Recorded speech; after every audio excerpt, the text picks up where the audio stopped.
ఆవిడే అడిగింది పార్వతీదేవి, ఏమండి కైలాస పర్వతం మీద ఉంటాం, అఖిలాండ కోటి బ్రహ్మాండ నాయకుడు మీరు, ఎందుకంటే ఆ శ్మశానంలో ఉంటుంటారు? కొంతమంది పని కట్టుకుని అదే పనిగా శివుడు శ్మశానవాసి అని అక్కర్లేని ప్రచారాలు అన్ని మొదలెడుతున్నారు కదా, ఎందుకంటే ఆ శ్మశానంలో ఉంటారని అడిగింది.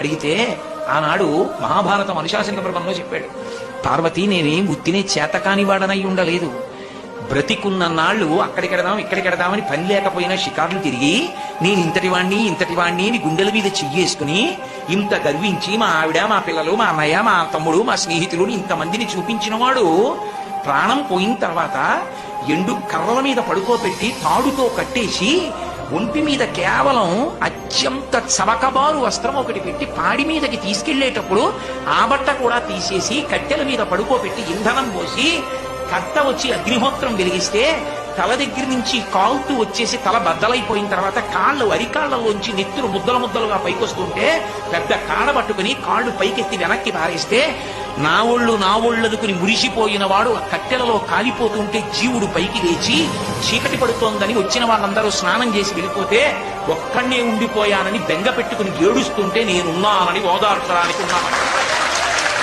నేను లేకపోతే చచ్చిన వాడు చస్తాడు పార్వతి అందుకున్నానన్నాడు. అది ఆయన ఔదార్యం.